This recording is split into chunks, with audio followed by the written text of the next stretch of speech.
στο Καλιμάρμαρο, που εγώ φοβήθηκα ότι θα αρχίσουμε να τρέχουμε γύρω-γύρω το γήπεδο. Γιατί εμένα δεν μου αρέσει να τρέχω. Δηλαδή δεν τρέχω ούτε, όχι να πιάσω το λεωφορείο, να σώσω τη ζωή μου δεν τρέχω. Μου είπαν όχι, δεν θα τρέξουμε γύρω-γύρω στο Καλιμάρμαρο. Θα πάμε και θα παίξουμε Taekwondo. Taekwondo what? Taekwondo. Έτσι, θα προπονηθώ. Είναι με κλωτσιές. Δεν έχω πολύ δυνατή κλωτσιά. Ένα στην πουλιά δεν. Ρε, λυπήσουμε, κοίτα πώς είμαι.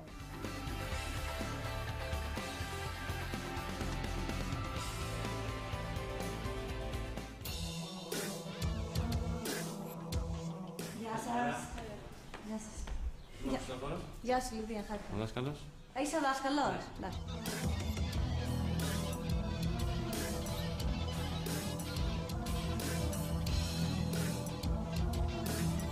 Ήρθε λοιπόν ο Χριστόφορος και μου φόρεσε μια κίτρινη ζώνη και μετά ήμουν έτοιμη για ξύλο. Πιοκνέ είναι η υπόκληση. Θα βαστώ λιδά, πας, πιοκνέ. Έτσι.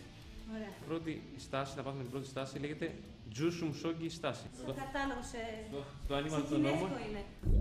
Φεύγει αριστερά το χέρι έτσι, γυρνάει, στροφική κίνηση και χτυπάς με τα δύο κόκαλα του μέσου και του δίκτυ. Το one-ton και το σάκιο. Χάνα. Τούλ. Σετ. Όχι με την γονατίδα, με το πλάι του γονατίδα, όπως είσαι. Και κάτι στους αγκώνες μπροστά. Δεν ξανασκαθώ ποτέ. Κύρκο. Γιόντολ. Άχο. Δάσε γραφή. Γιόλ. Μόμτον Μάκη. Μάκη είναι το μπλοκ. Μάκη. Αλήθεια. Δεν σου κάνω καμία πλάκα. Γιατί ξέρετε τι άλλο είναι το μάκι. Είναι αυτό που έχει το φύκι γύρω-γύρω. Ναι, παραστές.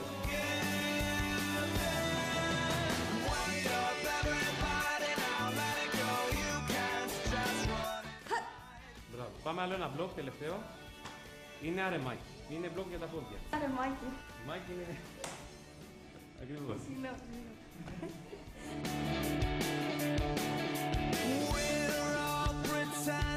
Άχο. Μπράβο. Μετά μου έφεραν μια κοπέλα και μου είπαν ότι με αυτήν έπρεπε να παίξουμε ένα γύρο. Γύρω όλοι, ξαφνικά κυνηγάνε με δίρ και εγώ τρέχω γύρω-γύρω. Έχετε δει το επεισόδιο με τον Bob. Ωραία, δεν με τη χάρα.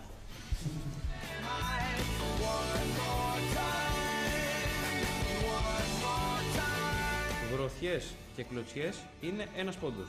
Στο κεφάλι είναι 3 πόντοι, οι απλές κλωτσιές. Αυτό είναι 4 πόντοι. Το ένα αστεράκι, Εντάξει. Σε το πιο ύπουλο χελονονιτάκι. Πιοκνέ. Τεκόν. Σουμπί. Την έπαιξα ψυχολογία, το είδες. Έτσι. Σιζάκ. Πάμε πάλι του. Άλλη θεία δυνατά.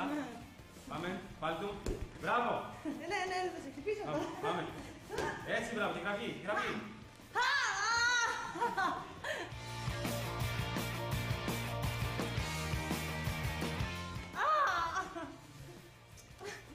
Έτσι, τη γραφή.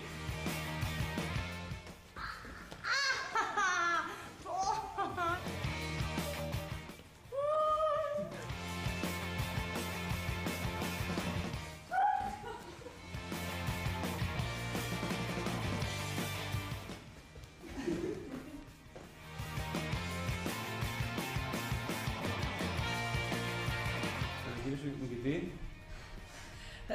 Στημένο. Ναι. Τους πόντους εσύ νίκησες. Και ο Κνέ φεστιβάλ οδηγητή, δεν νομίζω. Μετά μου είπε ότι πρέπει να σπάσω ένα ξύλο με κλωτσιά. Εμένα με απασχόλησε πάρα πολύ το ξύλο, γιατί θέλω και εγώ να βάλω ντεκ στο σπίτι μου. Αλλά το ντεκ είναι πάρα πολύ ακριβό, τετραγωνικό. Και ήθελα να ρωτήσω αυτό το ξύλο, τι ξύλο ήταν και αν μπορεί να τοποθετηθεί σε πάτωμα, καταλαβες. Τέλος πάντων, μετά πολλά, έπρεπε να το σπάσω μια κλωτσιά που ήταν πολύ ψηλό κρέμαστη. Ξέρεις πώς πόναγα τις επόμενες μέρες. Άρα Μάκη να φωνάζω ή το ξεπεράσαμε το Μάκη. Όλα δεν είναι στο μυαλό. Όλα. Αυτό είναι τελείως ναυάγιο τώρα. Συγγνώμη, σκέφτομαι τη σκηνή που θα έχω κάνει έτσι, θα έχει πονέσει το πόδι μου και σφαίρισε με το ξυλό ανέπαφο.